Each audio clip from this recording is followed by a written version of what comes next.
décembre.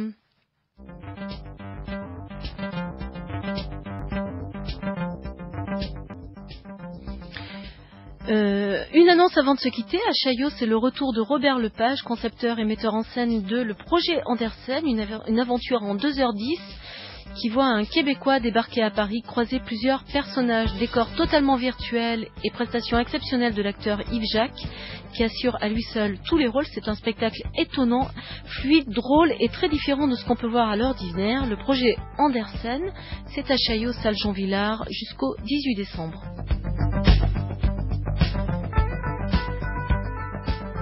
Antoine Vitesse, écrit sur le théâtre, tome 2. Faire du théâtre aujourd'hui, c'est répondre à la question posée depuis finalement pas très longtemps en France, pour la première fois par Jean Villard. Quelle forme trouver, exprimant le rapport nouveau que nous cherchons avec le public.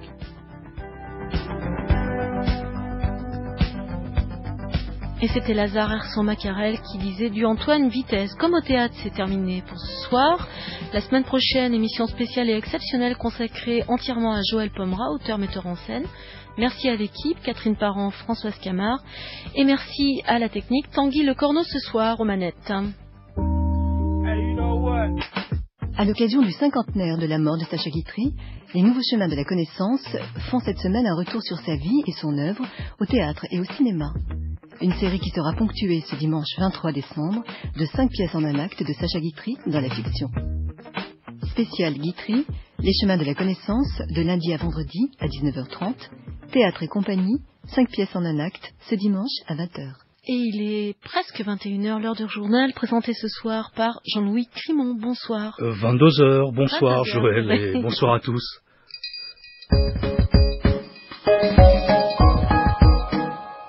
4 consonnes et 3 voyelles, c'était vrai pour Raphaël, ça l'est encore pour Nicolas et c'est toujours Carla qui donne le la. Je sais, vous savez déjà, tout le monde en a passablement parlé aujourd'hui, mais tout de même avouez qu'après les liaisons dangereuses de la semaine dernière et le baiser de la mort avec le colonel Kadhafi, le baiser de l'amour avec Carla Bruni tombe à pic à quelques encablures du temps des contes de Noël. C'est un vrai conte d'Andersen que l'Élysée nous assène sur les bords de Seine, une variante de la petite sirène, mais tout à fait républicaine. Plus sérieusement, cette journée de lundi à Paris restera marquée par la conférence des donateurs pour l'État palestinien, 70 pays conviés, États-Unis, Europe en tête, et une vingtaine d'organisations internationales pour un tour de table à plus de 5 milliards d'euros. Objectif, accorder un soutien politique clair à l'autorité palestinienne, au gouvernement du président Abbas et du Premier ministre Salam Fayyad. L'Europe a déjà versé cette année 550 millions d'euros. La commissaire européenne, Benita Ferrero-Waldner, a promis pour 2008 448 millions d'euros, soulignant l'importance de cette conférence des donateurs de Paris. Benita Ferrero-Waldner. Pour la première fois, on a un processus politique qui n'est pas seul, mais qui va de pair avec un processus où on veut faire des changements directement sur les territoires. Parce que les gens veulent vraiment sentir qu'il y ait un changement. Et jusqu'à maintenant, ça n'a pas fonctionné. Alors si vous pensez à Camp David, il y avait un processus politique isolé. Et comme ça, les gens, les citoyens d'un côté d'Israël, mais de l'autre côté aussi les Palestiniens, peuvent donner un appui, un soutien à leurs leaders, qui ont besoin de ça parce que finalement, ils devront faire des compromis, et de faire des compromis, c'est toujours très dur. Benita Ferrero-Waldner, commissaire européenne aux affaires extérieures, des propos recueillis par Nadine Efchen. Une augmentation de 14% du salaire des fonctionnaires. Non, ce n'est pas en France que cela risque de se passer, c'est en Russie, où Vladimir Poutine, selon l'agence de presse Interfax, a proposé aujourd'hui, mais oui, d'augmenter de 14% les salaires du secteur public à compter du 1er février prochain, un mois tout juste avant l'élection présidentielle. Poutine a également proposé d'augmenter de 18% la solde des militaires. En France, donc, pas de risque d'augmentation spectaculaire pour les fonctionnaires. François Chérec se dit déçu par les propositions du gouvernement sur le pouvoir d'achat des fonctionnaires. Le gouvernement a proposé en effet d'instaurer un dispositif de garantie individuelle du pouvoir d'achat. Les syndicats, eux, privilégient, vous le savez, l'action collective. Ils souhaitent donc une augmentation générale des salaires. Mais Éric Woerth, le ministre du Budget et de la fonction publique, s'est prononcé dès ce matin, avant même l'ouverture de la séance de négociation, contre une augmentation générale des rémunérations, au risque donc, Antoine Marette, de s'acheminer vers un nouveau conflit. Deux sources de mécontentement pour les syndicats. La question du maintien du pouvoir d'achat. Tout d'abord, le ministre du Budget et de la fonction publique dégaine un chiffre de l'INSEE, 24%. C'est la part de fonctionnaires dont le pouvoir d'achat a diminué ces dernières années. À cela, et uniquement à cela, il propose un mécanisme leur permettant de rattraper leur retard. Alors ce chiffre de 24%, il existe bien sûr, mais il n'impressionne pas les syndicats, car selon eux, si les autres ont vu effectivement leur pouvoir d'achat augmenter, c'est tout simplement parce qu'ils ont progressé en ancienneté, en échelon. C'est une progression qui est naturelle et sans rapport avec le point d'indice. En gros, si l'on suit ce raisonnement, le ministre compare ce qui n'est pas comparable, à savoir l'ancienneté avec l'inflation. Les syndicats réclament donc une revalorisation du point d'indice, en gros une augmentation qui profiterait à tout le monde, ce dont ne veut pas entendre parler Éric Woerth. Et puis, il y a la question de la progression du pouvoir d'achat. Travailler plus pour gagner plus. Là non plus, cette proposition ne satisfait pas les représentants de la fonction publique, car tous les agents n'ont pas de RTT et tous ne peuvent pas effectuer des heures supplémentaires. C'est le cas par exemple des 350 000 enseignants du premier degré. La réponse du ministre ne serait donc pas adaptée à l'ensemble de la fonction publique. Pour toutes ces raisons, les syndicats de fonctionnaires vont se réunir mardi pour décider d'une éventuelle grève. Antoine Marette, la poursuite du blocage dans les universités d'Amiens et de Lille 3, à l'université Jules Verne de Picardie à Amiens, sauf momentanément en faculté des lettres le matin. Les cours n'ont pas pu reprendre ce lundi, contrairement à ce qu'avait annoncé la présidence de l'université dimanche. Une assemblée générale d'environ 400 étudiants a revoté à 75% le nouveau blocage du campus qui avait été débloqué dimanche par des agents d'une société de sécurité privée.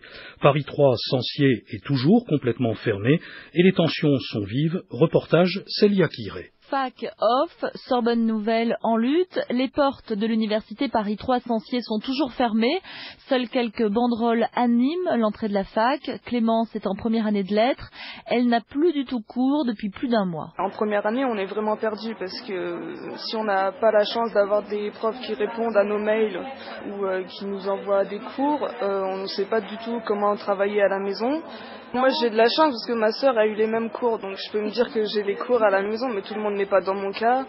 Je contacte avec d'autres étudiants de mon bloc qui sont perdus, ils savent pas du tout quoi faire chez eux, ils trouvent des petits boulots et enfin ils s'occupent quoi. Et puis il y a aussi des tensions avec les étudiants bloqueurs qui énervent particulièrement Ninon en master. Je suis pas sereine quand je viens ici quoi. J'ai toujours peur de me faire pas de me faire agresser parce qu'on se fait pas agresser physiquement, mais on peut pas penser tout fort ce qu'on a sur le cœur parce que les gens tout de suite nous sautent dessus et on n'a pas de dialogue possible avec les gens, c'est pas possible. On est dans un climat de tension extrême, c'est vraiment un clivage pour contre, ça fait un mois que ça dure, c'est plus possible. De leur côté, les membres du comité de mobilisation se réunissent au café d'en face. La dernière AG s'est déroulée dans la rue puisque l'université est fermée.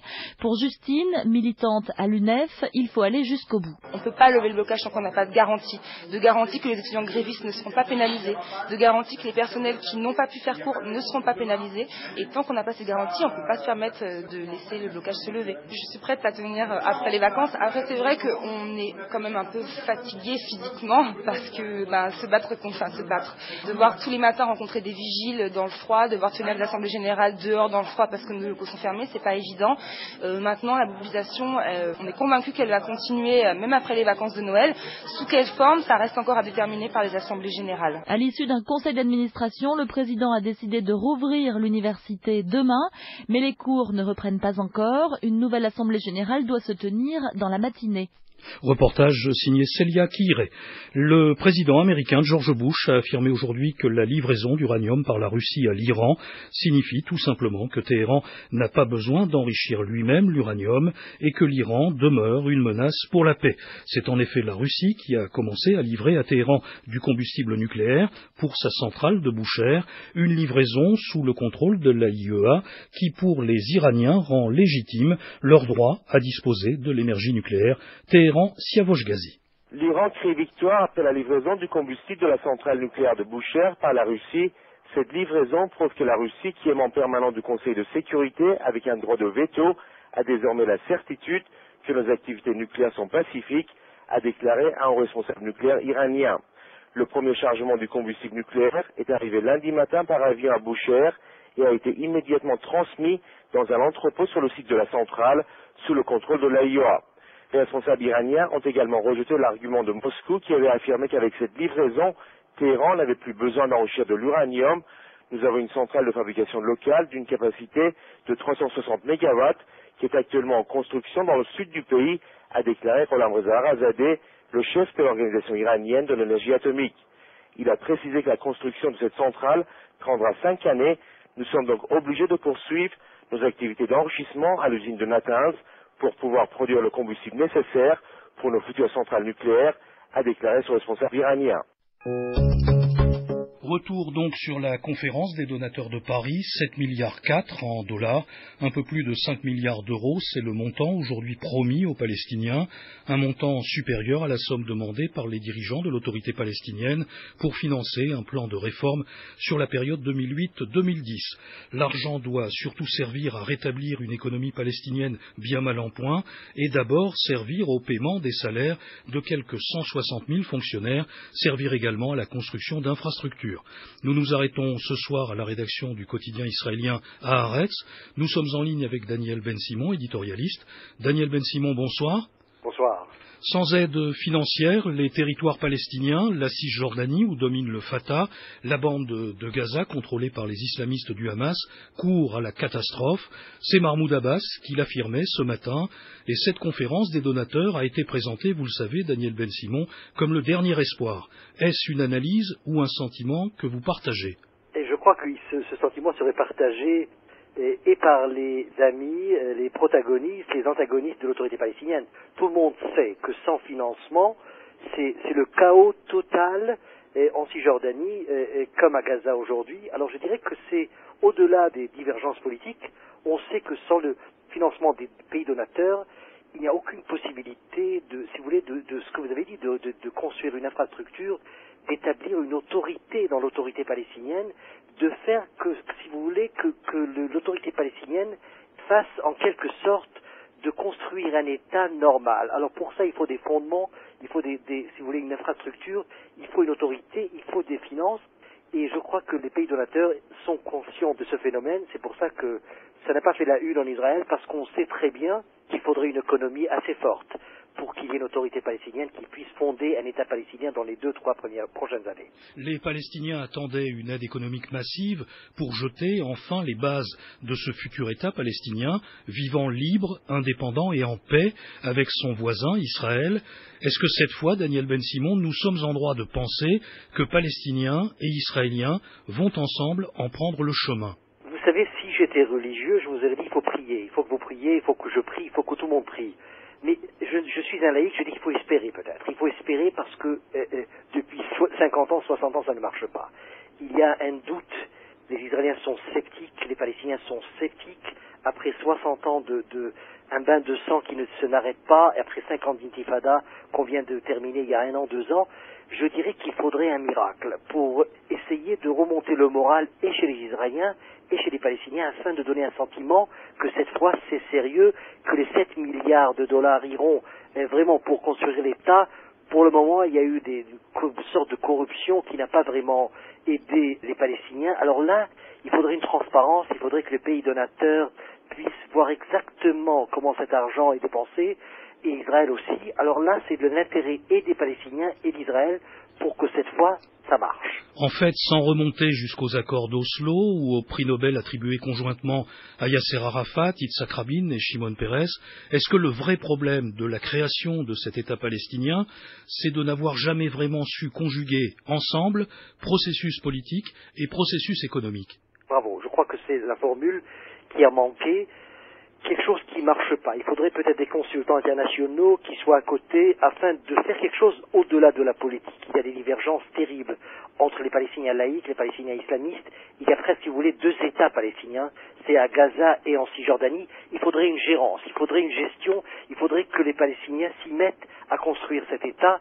C'est, comme j'ai dit, c'est un intérêt primordial, et des Palestiniens, et des Israéliens, et de toute la région. Dernière question, Daniel Ben-Simon, on disait autrefois « l'argent, c'est le nerf de la guerre ». En fait, c'est faux. L'argent, c'est le nerf de la paix. Ah oui, ça, ce serait pas mal. Ce serait peut-être cette fois, l'argent ira pour financer la paix. Et je crois que on va vers le bon chemin.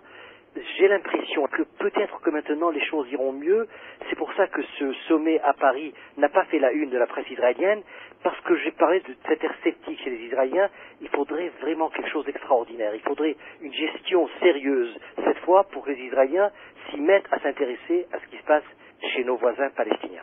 Pas fait la une de la presse israélienne, mais peut-être le cœur d'un éditorial signé Daniel Ben-Simon? Ah oui, bien sûr, bien sûr. Ce serait fait, et avec un grand espoir, si c'est possible, même une prière. Daniel Ben-Simon, merci. Je rappelle que vous êtes l'éditorialiste du quotidien israélien Haaretz, qui paraît demain à Tel Aviv. Le temps de demain, mardi 18 décembre, en France, Météo France a décidé de prolonger l'alerte à la neige et au verglas dans les 2 départements de Corse, placés en vigilance orange jusqu'à demain matin 6 heures. Pour les autres régions, prédominance des températures très froides cette nuit et au petit matin, avec brouillard givrant, notamment sur le centre et l'est, -5, -6 dans le centre et le nord-est, et jusqu'à -8 degrés dans le centre-est. 22h15 dans une poignée de 30 secondes sur France Culture. Fin de cette édition, merci de l'avoir suivi. Prochain rendez-vous de l'information demain matin, 7h pour le journal de Marie-Pierre Véraud. Et tout de suite, bien sûr, comme chaque soir de la semaine, vous retrouvez Alain Venchen et Surpris par la nuit.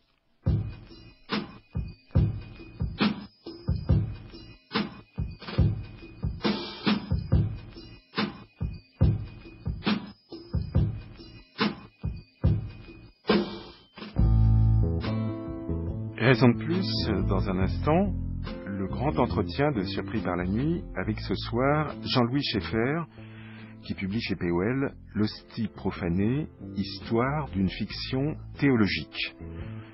Demain et après-demain, Radioactivity, la vie rêvée sur le net. Un diptyque d'Anita Castiel réalisé par Anna Schmuck, une visite du chantier cyberespace avec un premier volet, mardi, à la rencontre de ces nouveaux mondes et de quelques penseurs des cultures d'univers en voie d'émergence. Le second, mercredi, nous fera découvrir des artistes dans les zones d'autonomie temporaire.